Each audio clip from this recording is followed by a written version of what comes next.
Welcome to 15-Minute Fundamentals, where we break down crypto projects and learn about the drivers behind the data you see on our charts. Today, I'm joined by Soffer from Livepeer, a decentralized video streaming network built on Ethereum.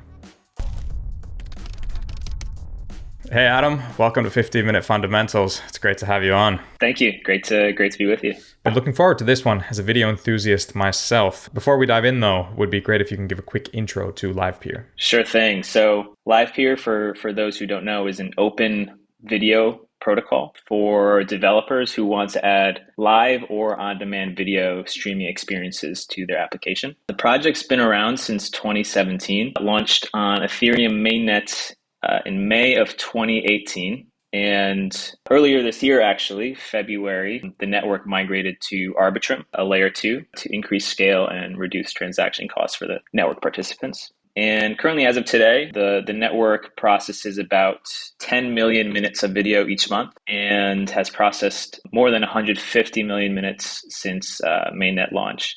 So if you're a developer using Livepeer, you can pretty seamlessly integrate video content into your application in a decentralized manner and at a fraction of the cost compared to traditional cloud providers. Good intro, and we'll be diving into the details of almost everything that you mentioned there a bit later on. We'll be at least speaking about orchestrators and delegators, so it would be great if you could describe their respective roles and whether there are any other important roles that we should be aware of at this stage. Yeah, that's right. There are two key actors in the network. So there's orchestrators and delegators. So orchestrators are the node operators on the network. They're the ones that are doing like the hardcore work. They receive raw video files and process these video files for the end user. And in exchange for providing the service, they receive fees in the form of Ether. And by the way, the video processing that they're doing is video transcoding, which is the most expensive part of the video infrastructure workflow.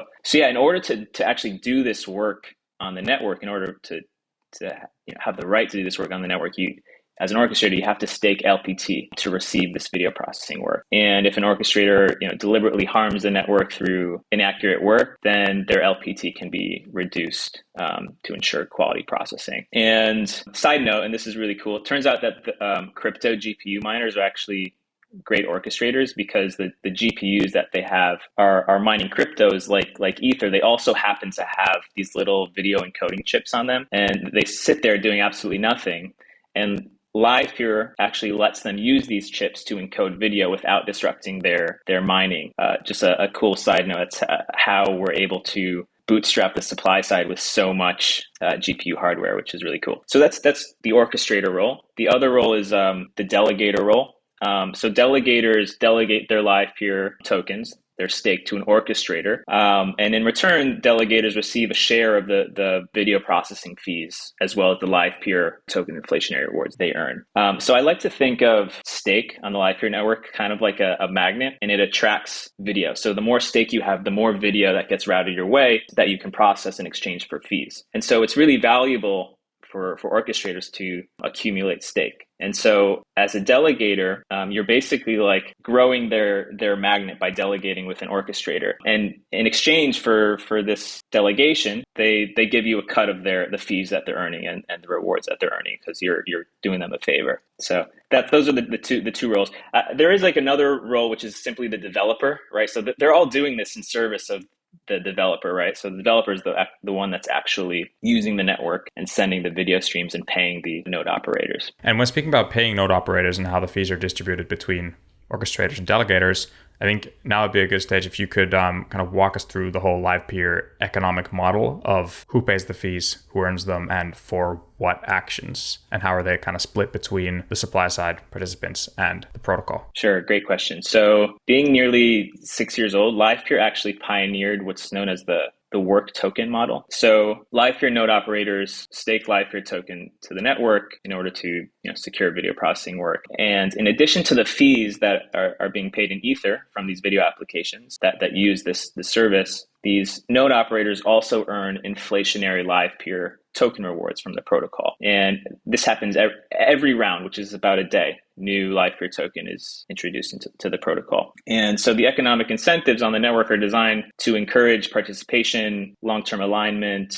and secure quality of service for the infrastructure. So Livepeer token, essentially performs two key functions. It secures the work, right? So like node operators are incentivized to do good work on the network because they risk getting slashed if they do anything malicious. And it also serves the function of sort of like quality assurance. So the delegators are incentivized to delegate with node operators such that they can earn the most money. And in order to do that, they have to delegate with node operators that are performing really well. So a lot of stake on a delegator is sort of like a signal for the network that, okay, this should be a pretty good performing node operator that the network can trust and applications can trust. The whole economic model is, we've noticed that it's one of the subjects that's very hard to grasp for many. So I'm going to try something new here. It's going to be through like a concrete example, because a couple of weeks ago, I uploaded one of these episodes to LensTube for the first time, so a Web3 video sharing platform. As far as I've understood, they're built on Lens protocol, also Livepeer, and then file storage on Arweave. Now, with this concrete example, are you able to kind of walk through who does what work from Livepeer's perspective and earns what fees from the point of me uploading a video to LensTube as a user, and then an end user watching it there? Sure thing. Okay, so yeah, let's go through the pipeline. So LensTube uses a provider, a Livepeer provider. You can think of a Livepeer provider as like on the Ethereum network, if you're familiar with Infura or Alchemy. They're basically the ones that like host a node on the network. So as a developer, you don't have to. You could if you want, it's just extra work. So LensTube uses a provider that our team actually runs called Livepeer Studio. Livepeer Studio runs a Livepeer node so that LensTube doesn't have to run it on their own. So when you're uploading a video to LensTube, you're sending it to Livepeer Studio. Livepeer Studio is then the one that pays the network on your behalf and sends the video into the network for processing and sends it back to LensTube, transcoded so that it can be played on any device under any network condition. So you get a really nice playback on the LensTube application. When Livepeer Studio sends the video into the network, it gets routed to these node operators based on a few parameters, such as how much stake they have, how well they're performing, and pays them in ETH. So Livepeer Studio is the one that is paying the network in ETH and mediating network access on behalf of LensTube. One of the things I'm excited about that we're working on is making it easier for applications such as LensTube to pay the network directly.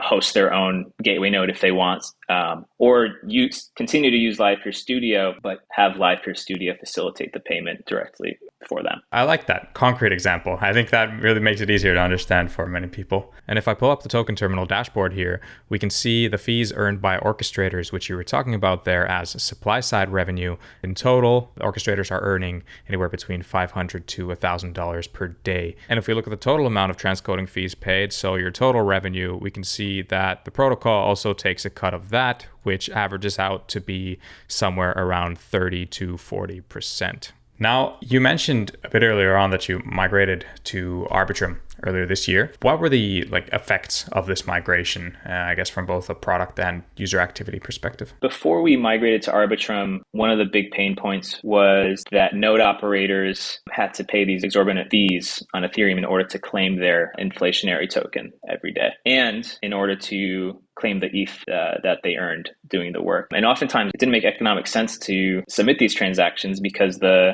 fees they would pay in gas often was greater than the value that they would be claiming. And so Arbitrum made it more profitable for a majority of the node operators on the network to claim their rewards every day and pay less fees to actually redeem the value that they accrued. So since we migrated to Arbitrum, to summarize, just more profitable for node operators to operate on the network, and we're able to pass on these cost savings then to users. So the service becomes cheaper as a result as well. Yeah, that sounds like a good migration, which I would expect in the long run would drive growth. And my next question would be as of right now, what would you say are your main growth drivers or challenges on that front? I'd say the biggest challenge when it comes to adoption is simply probably education. So for a long time, video development, I think, felt like unapproachable for developers because it was so expensive, because it's a very complex endeavor. If you think about it, what's really interesting is that,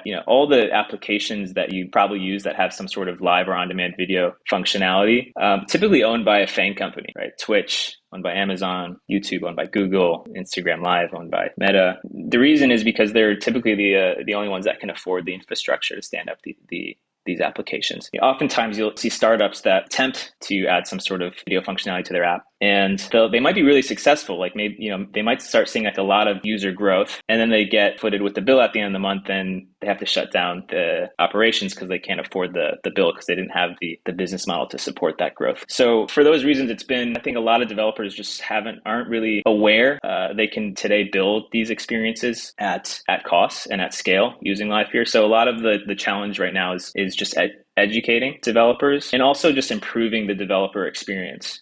Just making it dead simple to add live or on-demand video experiences to the application. And we're making some pretty good strides there. And we're going to be releasing some pretty cool features in the coming months to make that experience even easier. If you look at your website, I think you're doing a pretty good job at building like clear to understand visuals and tutorials of what Livepeer is. So you're on the right path. How about partnerships? What kind of role do they play in increasing usage of the network? An important role. So video processing is just one component, right? You also need storage, right? Livepeer is not a storage network.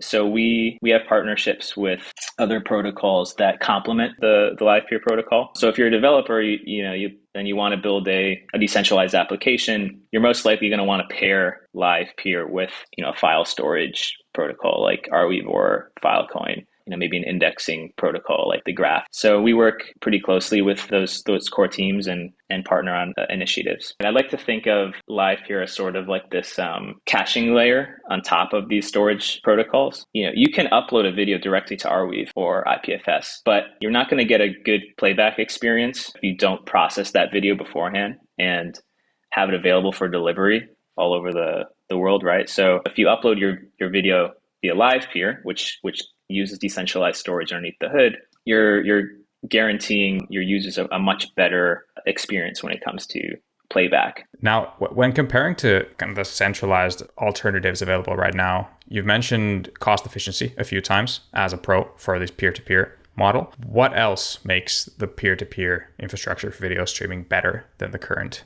centralized alternatives out there? I think the big thing is infrastructure portability. Livepeer is being built in such a way that if a provider you're using like Livepeer Studio goes down, you can point your application to simply another provider on the network or run your own Livepeer node, as opposed to if you rely on AWS. Maybe AWS goes down or they, for whatever reason, don't want you using their infrastructure anymore. You're kind of out of luck and you don't really have any recourse. So I think infrastructure portability is a big value proposition for developers. Much like when you're building on Ethereum, you can point to Infura. If Infura goes down, you can point to Alchemy, another node provider, and your app will continue running as intended. I think another big value proposition that we're working on is provenance over your video content. So when you're video streaming using an application like YouTube or you're building your own application and using Google's infrastructure, your users don't have ownership over the content they're creating. They're typically stored in a centralized database, and they're not there, right?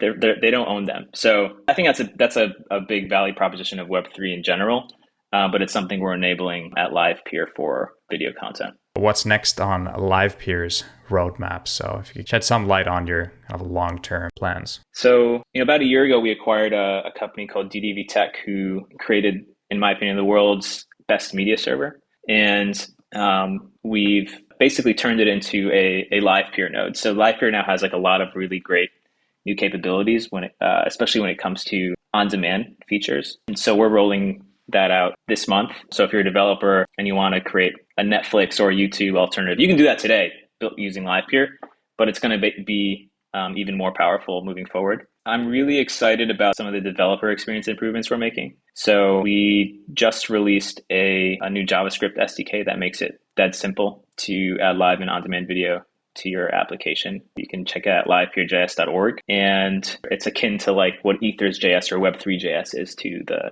Ethereum ecosystem. There's a couple other really cool initiatives in the works. We're working on peer-to-peer delivery, so drastically reducing the costs associated with bandwidth, and also adding some new features to the Node software to support things such as scene classification or object detection. An example of this would be like if you built an application and you don't want to allow certain types of content, maybe you don't want to allow like the streaming of Premier League soccer, then you can detect if a scene has a soccer field in it and exclude that from your application, for example. So those are just a few of the things I'm pretty excited about that's on the docket. Very nice. Looking forward to seeing all of that play out. Thank you so much, Adam, for this great overview of Livepeer. Really appreciate you taking the time to do this, and we'll make sure to do it again. Awesome. I look forward to it. Thanks for having me.